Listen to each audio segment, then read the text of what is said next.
বাটিতে পানির পাত্রে আল্লাহর হুকুমে নবী রাহমাতুল লিল আলামিন হাত রাখার সাথে সাথে নবীজির আঙ্গুল মোবারক থেকে পানি বের হওয়া শুরু হলো। এবার সাহাবায়ে কেরামকে নবী বললেন, পানি নিতে থাকো, কার কতটুক পানি দরকার নাও, যা আছে ভরে নাও, বোতল ভরে নাও, পানির পাত্র ভরে নাও, পানি ভরে নাও, যা আছে খাও খাও খাও। পানি বের হতে আছে, বের হতে আছে, বের হতে আছে। সাহাবায়ে কেরাম বলে, আমরা সবাই পানি খাইছি তো খাইছি, আমাদের যেগুলা প্রাণী আছে বাহন, ওদেরকেও খাওয়াইছি, এবং আমাদের যাত্রার জন্য যতটুকু পানি দরকার খাবার এবং ওযুর জন্য সেটাও আমরা রাখতে পেরেছি। কিন্তু পানি শেষ হচ্ছে না। অল্প পানিতে এই ঘটনা ঘটলো কিভাবে?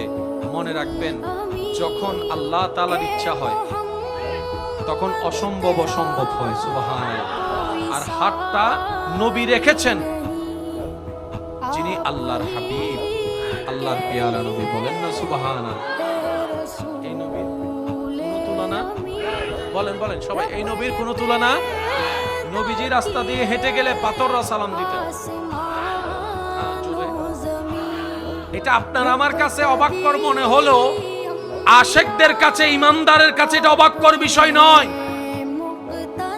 যেই নবীকে সালাম দিতে এসেছে জিবরাইলের মতো ফেরেশতা, যেই নবীর দরবারে আজরাইলের মতো ফেরেশতা সালাম দেওয়া ছাড়া, অনুমতি নেওয়া ছাড়া ঢুকতে পারে নাই, এটাই হচ্ছে দরবারে মুস্তাফা সাল্লাল্লাহু আলাইহি ওয়াসাল্লাম।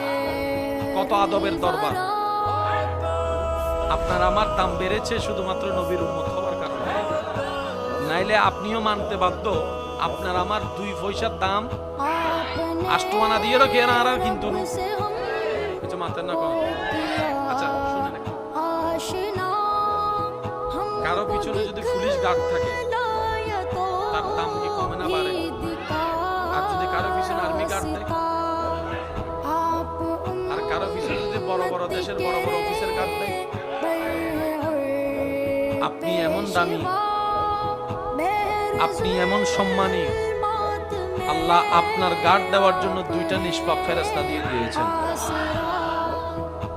নিষ্পাপ ফেরেশতা, নূরের ফেরেশতা আপনাকে গার্ড দিচ্ছে। ডাইরেক্ট কাঁধে কাঁধে গার্ড দিচ্ছে আপনাকে। আপনার ডিউটি করছে ফেরেশতা। দাম কি কমলো না বাড়লো? আরো জোরে বলেন, দাম কি কমলো না বাড়লো? আমরা নিজেদের দাম নিজেরা ধরে রাখতে জানি, নিজেদের মর্যাদা নিজেরা ধরে রাখতে জানি,